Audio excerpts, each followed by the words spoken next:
Agora, o professor Robson, se o senhor puder esperar um pouquinho, o senhor pode me ajudar numa pesquisa científica aqui, ou com perguntas mais abalizadas que a minha. Com certeza o senhor é muito mais preparado que eu para conversar com o ministro. Mas, ministro, que coisa boa o senhor tem para nos anunciar, e parece que é uma coisa boa mesmo, e bem promissora. Exato. Então, essa droga, né, esse remédio, a gente chama de reposição de drogas, isso aí, ou seja, um medicamento que é utilizado para algum tipo de tratamento, que ele pode também ser utilizado para outro, né, depois desses testes e tudo. Então, foram muitos meses, aí foram um trabalho intenso lá do Laboratório Nacional de Biociências, e eles chegaram a essa conclusão dessa droga, e agora, essa semana, nós começamos os testes clínicos com 500 pacientes. Então, isso segue um protocolo muito rígido, né, científico, que vai ser empregado agora, já foi como é que se diz, aprovado pela Comissão de Ética do Ministério da Saúde, e eu espero que nas próximas 4 semanas a gente consiga concluir esses testes e ter o resultado definitivo. No momento eu não posso falar eu nem sei, para falar a verdade, que eu fiz questão de não saber o nome do medicamento em si, para evitar qualquer tipo de correria em busca de um medicamento que ainda não foi testado para isso, e também porque a gente precisa ter, né, como a gente faz aqui no Ministério e na ciência, o professor sabe bem disso, tudo baseado em fatos, em pesquisas e assim por diante. Então, o fato é que daqui a pouco, né, vamos dizer assim, na metade do mês que vem, nós vamos ter aí um resultado e muito promissor, né, vamos dizer assim, a probabilidade de dar certo, isso é muito grande. E, além disso, né, eu queria somar uma outra notícia boa que eu dei hoje aqui, que é com relação a testes diagnósticos. Esses testes, a gente precisa ampliar a execução no Brasil desses testes, e um dos limitantes que nós temos é o reagente para o teste, né, para saber se a pessoa tem ou não tem o Covid. E esses reagentes são importados, e nós conseguimos, na verdade, no CT Vacinas da Universidade Federal de Minas Gerais, e isso eles participam da rede Vírus MCTIC também, que é uma rede do Ministério. Eles conseguiram criar um reagente nacional que tem exatamente as mesmas competências, vamos dizer assim, do reagente internacional, o importado. Isso vai melhorar bastante a nossa possibilidade de testes no Brasil, e além disso, também anunciamos hoje um equipamento que faz os testes sem reagente, utilizando laser, né, utilizando amostras de saliva e inteligência artificial. Então, isso também é um ganho muito grande, vai estar disponível daqui a 20 dias, isso vai estar disponível também em quantidade. Alguma pergunta, professor? Não, ótimo. Na verdade, assim, o que a gente precisa nesse momento mesmo é o apoio, né, do ministro, de todo o Ministério, para todas as universidades, né, não só de São Paulo, mas acho que no Brasil inteiro tem muita gente buscando novas opções, né? Então, a gente fica feliz, né, de ouvir o apoio que as universidades têm recebido, o que devem receber num futuro próximo. Aliás, eu queria ressaltar, né, a importância do pesquisador, a importância da ciência brasileira, que muitas vezes o pessoal fala assim para mim, mas os Estados Unidos, o Japão, tantos países que têm uma tecnologia extremamente avançada, estão pesquisando, como é que o Brasil vai descobrir uma... Então, eu gostaria de lembrar que o Brasil, pelos problemas que nós já passamos com dengue, com zika, chikungunya e outras coisas, nós temos um setor de pesquisa na área de virologia que é extremamente competente e reconhecido no mundo inteiro, os nossos cientistas. E eles têm trabalhado, né, tipo dia e noite, isso nos nossos centros de pesquisas, nas universidades, né, onde é feito grande parte da pesquisa do Brasil, e muitos deles, né, trabalham com bolsas, né, e o ano passado eu briguei tanto falando sobre a necessidade das bolsas, lembra a bolsa do CNPq, a gente conseguiu completar o ano sem atrasar um dia nas bolsas do CNPq, né, o pessoal acho que encheu o saco de me ver falando da importância das bolsas e por que a gente tinha que manter isso, a gente está vendo o resultado agora. Então, é isso, a gente precisa não só manter, como ampliar a nossa pesquisa e o investimento em pesquisa e desenvolvimento do país. Professor Robson, muito obrigado. O Garrafa vai lhe passar o contato do ministro. Acho que é importante demais esse contato aí, porque de repente a gente, do mesmo jeito que a gente teve notícia boa por parte do ministro, quem sabe tenhamos uma notícia ótima da sua parte, da sua pesquisa também. Foi um prazer falar com o senhor, professor. É o que a gente espera, Datena. Eu agradeço também a oportunidade de conversar com você, de conversar com o ministro. Foi excelente a gente poder estabelecer, né, esse contato direto para tentar viabilizar o mais rápido possível ações para tentar resolver essa questão o mais breve possível. Tá bom, um abraço grande. Ministro, só para dizer a notícia aqui, está no portal R7, da importância da descoberta do professor Robson. Um gene identificado pode estar associado a interações entre proteínas pulmonares e o vírus, que pode indicar um método de combate à Covid-19. Estudo realizado no IBB, Instituto de Biociências da Unesp, Universidade Estadual Paulista, indicou o potencial alvo para o tratamento da Covid-19. Um gene identificado pelos pesquisadores pode estar associado à interação entre proteínas pulmonares e o novo coronavírus, o que pode indicar um método de combate à doença. Os pesquisadores identificaram a alteração da expressão de um gene chamado TRIB3, responsável pela produção de uma proteína do mesmo nome, que tem alta probabilidade de interagir com a proteína do novo coronavírus em células epiteliais do pulmão, que é o órgão mais afetado e que, obviamente, leva à morte. Essas células fazem o revestimento interno dos órgãos ou do órgão do pulmão e são alvos preferenciais do novo coronavírus. Segundo o estudo, essa proteína já foi anteriormente relatada como capaz de diminuir a infecção e replicação de outros vírus. A TRIB3 tem o potencial de interagir com proteínas do vírus e isso pode, por exemplo, diminuir a replicação do vírus dentro da célula, como já demonstrado para o vírus de hepatite C, e a TRIB3 tem o potencial de interagir com essas proteínas. E na Espanha tem um remédio já quase que aprovado, passou por 2 etapas, né? Está em fase de pesquisa, falta só mais uma etapa. No meio de uma situação como essa, eu acho que essa etapa pode ser facilmente vencida, né? Existe a possibilidade de que a interação da TRIB3 com proteínas do SARS iniba o ciclo biológico do vírus.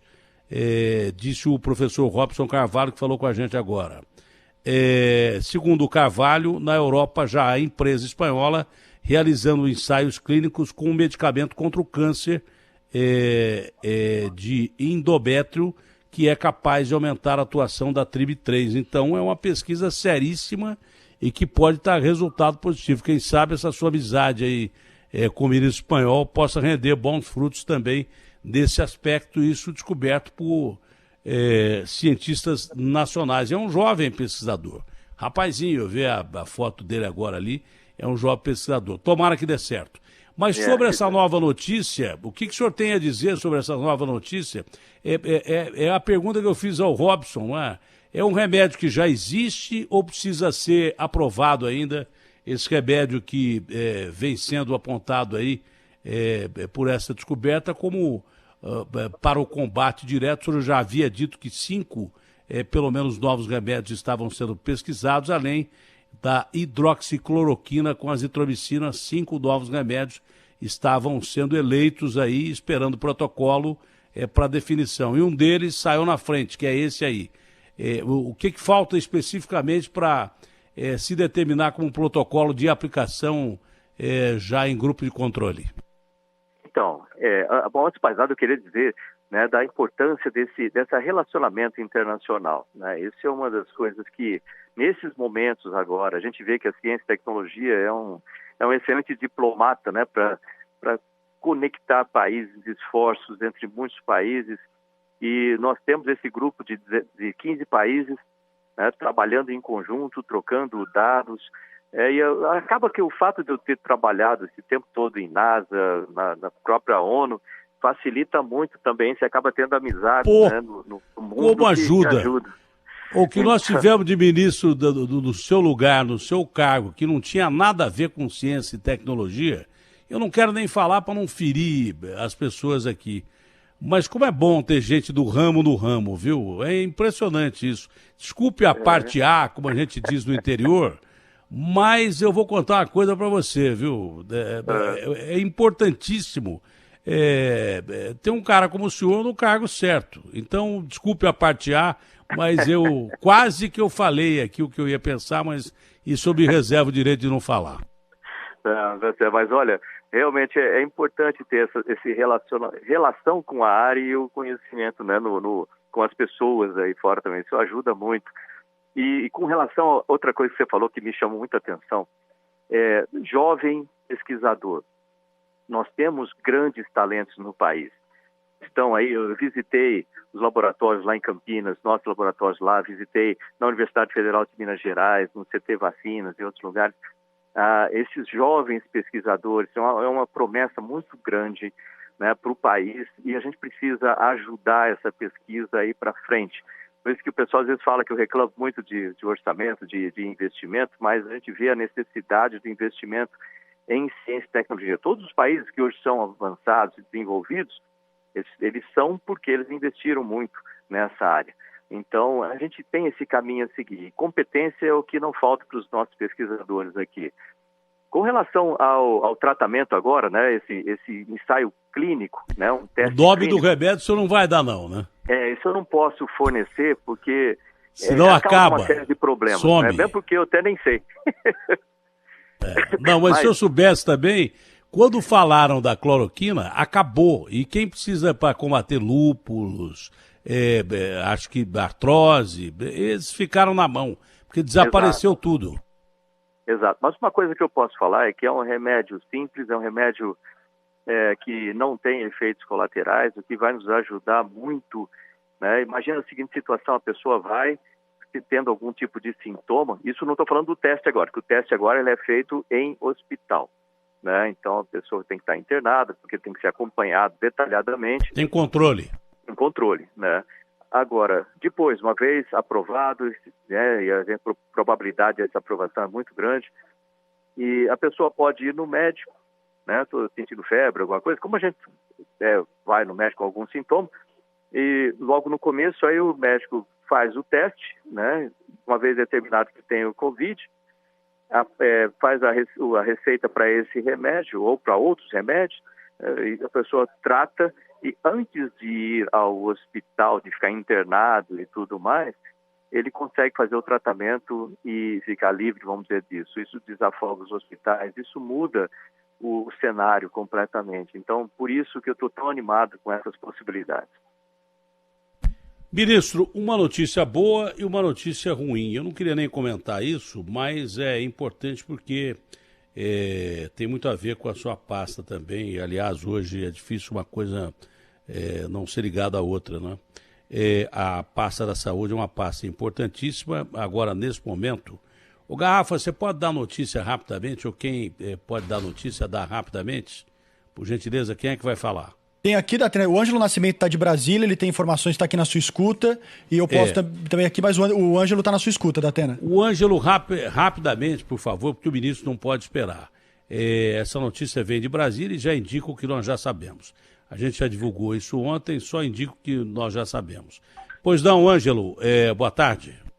Datena, boa tarde para você, boa tarde a todos. O secretário de Vigilância em Saúde, né, que faz parte do Ministério da Saúde, o Anderson de Oliveira, pediu demissão do cargo. Esse pedido foi na manhã de hoje e foi confirmada essa informação, inclusive, pelo próprio Ministério da Saúde. Por enquanto, não foram dados mais detalhes em relação a esse pedido e qual o motivo, então, que ele teria feito esse pedido de demissão. Né? A gente lembra que ele sempre tem participado das coletivas de imprensa, no fim da tarde, ao lado do Mandetta, também de outros nomes importantes do Ministério da Saúde. Portanto, agora já confirmada a demissão dele, só para a gente já poder fechar, mais cedo ele enviou uma carta aos funcionários afirmando que a gestão de Luiz Henrique Mandetta, que é titular da pasta, tinha acabado e que ele estava se preparando para sair junto com o chefe. Então, logo depois, esse pedido de demissão confirmado pelo Ministério da Saúde. Datena. Bom, eu não vou entrar em detalhes do que o Wanderson fez, o que ele não fez, mas eu acho isso desastrado e beira a covardia, esse tipo de coisa. Não é porque o Mandetta saiu que a equipe dele tinha que sair imediatamente. Ele se adiantar a demissão do Mandetta, eu acho muito ruim. Que o Mandetta caiu, só não deitou, todo mundo sabe. Porque ele mesmo reconheceu, não sei se foi entrevista ou declaração ao UOL, que avançou o sinal quando desautorizou o presidente da República. Ele mesmo reconheceu que ele ia cair, todo mundo sabia. Ele disse que não abandonava o paciente, mas ele abandonou o paciente quando ele rompeu o sinal, e ele mesmo reconheceu que rompeu o sinal e que, por consequência, não pode continuar no cargo. Mesmo porque não pode haver conflito entre o presidente da República e o ministro da Saúde, que é a pessoa mais importante no momento de um combate sério a uma crise sanitária, econômico-sanitária, mas a vida está acima de tudo. Agora, o que eu acho é que devia haver uma equipe de transição para mostrar tudo que foi feito até agora no Ministério do Mandetta, né? Para a equipe que vai entrar, porque quem vai entrar vai colocar uma equipe lá. E essa equipe de transição passaria todos os dados, passaria o que foi feito, o que não foi feito, o que deu certo, o que deu errado. Muito fora de hora essa demissão do secretário Wanderson.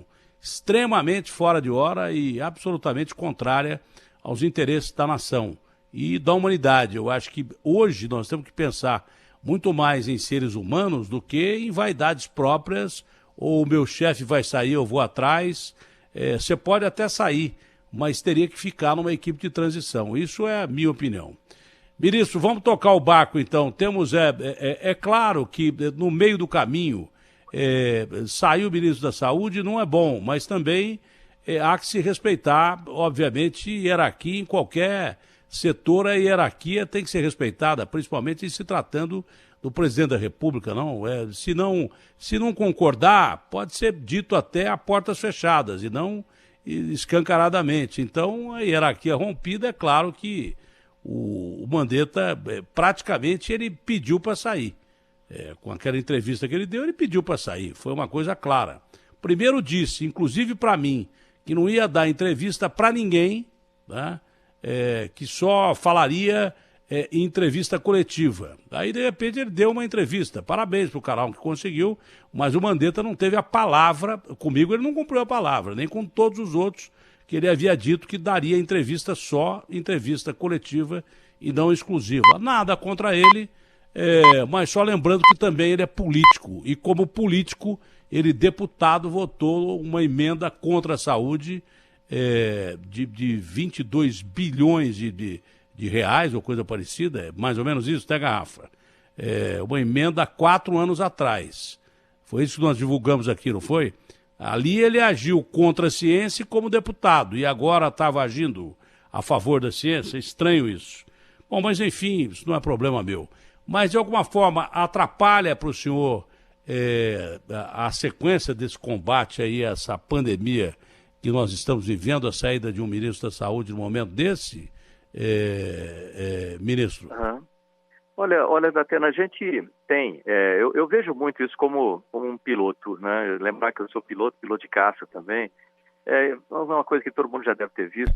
Piloto de caça é o cara mais frio que existe, se você pode imaginar, porque o piloto de caça é aquele cara que tem a decisão de receber uma ordem e ele tem que cumprir essa ordem, mesmo a contragosto. Então ele tem que ter a frieza de cumprir essa ordem, que às vezes implica em levar vidas. O piloto de caça, como poucas pessoas, e eu fui me meter com os meus 60 anos e não sabia que com 2 artérias entupidas, eu fui me meter a voar num avião supersônico da Marinha. Eu não sei como é que eu consegui entrar naquele troço e voar durante algum tempo e até ter a oportunidade de manobrar uns segundinhos que o piloto me permitiu. Eu não sei como é que o cara é capaz de pilotar um negócio daquele, às vezes a mais de 1.500 km/h, rompendo a barreira do som, que eu cheguei ali perto. Eu não sei se eu rompi a barreira do som, a barreira do medo eu rompi. Piloto de caça é um cara que tem que ter uma frieza enorme. E até agora os caras lá da Marinha não acreditaram que eu voei aquele caça. Porque os caras disseram, Datena, a maioria chega até a cabeceira da pista e pede para voltar para dizer que não está passando bem. Teve até um repórter de uma grande emissora que veio aqui, a hora que eu fui decolar, ele pediu para voltar porque ele estava se sentindo mal, depois disse que o avião estava com defeito. E a Maria pediu para ele reconsiderar isso, ele fez. Então esse é o piloto de caça e tem que responder com frieza numa hora dessa, não, ministro? Pois é, olha só, e a ciência segue a mesma forma, tem que deixar a emoção de lado, trabalhar com fatos, trabalhar com o dia a dia, na construção de cada coisa. Se você imaginar uma Esquadrilha da Fumaça, por exemplo, quando eu estava voando com todos os aviões, todos os 7 aviões voando juntos, o presidente é o líder da esquadrilha, né? Ele está conduzindo, né, para lá, ele faz as manobras, etc. E nós ali na ala, né, tem que manter a posição, e para isso é preciso habilidade, etc., competência para voar ali no lado, mas você tem que prestar muita atenção na sua posição. Então, no meu caso aqui, na ciência, tecnologia, inovações e comunicações, pela própria natureza transversal do Ministério, nós trabalhamos em três vetores aí que estão essenciais nesse momento. A gente não fala muito, mas é um dos ministérios que tem talvez uma quantidade muito grande, né? Tem mais de 130 ações nesse momento agora do Covid. Parte deles num vetor ligado na parte de ciência, né? Para tratar com a causa do problema, né? Isso que eu acabei de falar um pouco antes. Outro vetor ligado na produção tecnológica para aumentar a capacidade de ventiladores no país, e equipamentos de proteção individual e etc. Ontem eu acabei de anunciar um crédito de 600 milhões para empresas para trabalharem nesse setor, para aumentar a capacidade industrial nessa área. E também na parte de comunicações, né, que é um setor extremamente importante, telecomunicações, radiodifusão. Você vê que na radiodifusão agora a gente colocou uma multiprogramação para que TVs possam colocar 4 canais, né, tem o canal primário e o principal, e depois mais 3 outros, que esses podem ser usados para crianças agora, né, ter aulas, né? Então isso também foi aberto nesse sentido. Nós estamos conectando 16 mil unidades básicas de saúde que não tinham conexão com a internet. Das 42 mil do país, 16 não tinham conexão. E agora esse mês todas elas vão estar conectadas. Então você vê que o Ministério participa em todas as áreas, né? Então o foco nosso é tão grande que é como se está voando ali na ala enquanto está manobrando. Eu consigo pensar aqui no meu quadrado, né? Que não dá para discutir a saída de outro ministro.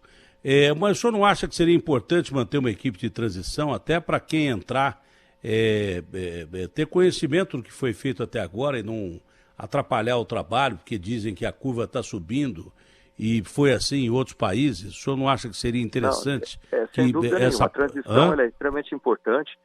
Eu lembro bem disso quando nós assumimos o Ministério, né, em 2018, no período de transição, foi importantíssimo para que nós pudéssemos definir o que nós iríamos fazer durante o ano de 2019. Então, aquele período foi essencial, a gente ter as informações da equipe que estava saindo, adquirir essas informações, criar o nosso plano estratégico, né, os objetivos e assim por diante. Nós trabalhamos muito em cima disso no ano passado, em 2019, e esse ano nós temos, graças a esse trabalho todo, nós temos o Ministério muito bem ajustado, né, justamente por causa dessa transição. Por isso que eu achei precipitado que o Wanderson pedisse demissão. Acho que a equipe deveria participar como equipe de transição para o outro ministro que vai entrar com a equipe dele tomar conhecimento do que foi feito até agora. Olha, com base científica, o senhor já deu a notícia boa do novo remédio, está na capa do UOL, inclusive, que está retransmitindo a nossa entrevista agora, como todo o Grupo Bandeirantes de Comunicação, mas o UOL está retransmitindo essa entrevista agora. Tem um destaque grande ao novo remédio que o senhor disse vai ser testado clinicamente já, não é?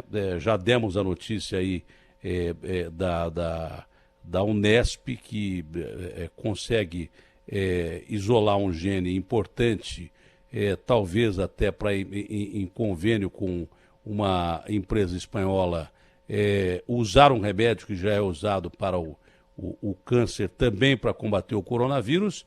E agora pinta uma outra notícia que vem do jornal Le Parisien. Como eu não durmo de madrugada, acho que ninguém está dormindo de madrugada, acho que ninguém está dormindo mais nesse mundo hoje em dia. Eu leio muito. e costumo ler o Le Parisien.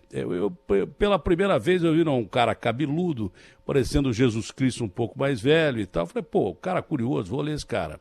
Era o Didier Raoult, que foi o cara que botou o ovo em pé, que pegou aquela pesquisa chinesa que usava cloroquina, a hidroxicloroquina, aí ele adicionou a azitromicina e esse professor, que é um grande virologista, mas sempre muito questionado, porque ele é turrão, ele xinga todo mundo, briga com todo mundo. Inclusive, quando ele anunciou essa pesquisa, foi muito combatido.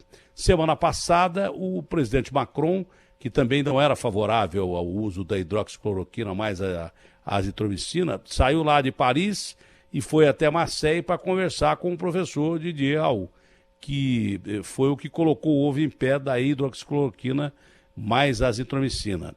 Bom, a última dele, essa é rápida, mas vale para o senhor, o professor Didier Raoult lançou essa daqui. Eu li a entrevista inteira de madrugada, mas agora surge como alerta do jornal Le Parisien, porque é uma das notícias mais lidas. Ele foi elevado à condição que ele merece, de celebridade, porque ele foi o primeiro cara a estudar vírus grandes, por exemplo. É um cara que estuda virologia há muito tempo, há mais de 30 anos. Foi um cara que, em 2003, há 17 anos, ele mandou um relatório. Sabe o que dizia esse relatório para o governo francês? O relatório dizia assim, olha, nos próximos anos nós vamos ter uma epidemia por parte de um vírus que ataque o sistema respiratório. Há 17 anos atrás, isso vai virar uma pandemia. Sabe o que fizeram com o relatório dele? A burocracia do governo francês, que não é diferente do nosso, de lugar nenhum. Os caras engavetaram o relatório do cara e nem bola deram. Agora virou celebridade. Mas ele disse o seguinte, o coronavírus, a epidemia pode desaparecer na primavera. Diz o professor Didier Raoult, e tomara que ele... isso aqui é apenas um destaque, eu li a notícia inteira. E tomara que ele esteja certo. E não é um mané qualquer que está falando, não, hein? É um dos maiores virologistas do mundo e agora elevado à categoria de super cientista, já que muita gente concorda que o remédio dele, de uma certa forma, ajuda a combater e acabar com a doença. A hidroxicloroquina não é dele, ele juntou com a azitromicina. A fórmula simples que ele bolou, como virologista que é. Mas ele diz que, como toda a epidemia, ela vai passar naturalmente e desaparecer na primavera francesa, vai sumir essa doença com remédio ou sem remédio. E o cara que tem os méritos de descobrir aquela que seria a cura para o coronavírus. Então ele diz que não tem todo mundo dizendo que a curva sobe, desce e está subindo e dizendo. Esse cara, com a autoridade que ele tem hoje, ele diz que essa epidemia vai desaparecer normalmente na primavera. Se ele está certo ou não, ele tem muito mais chance de estar certo do que eu.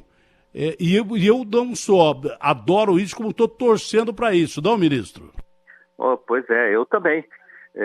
Imagina, isso é muito bom.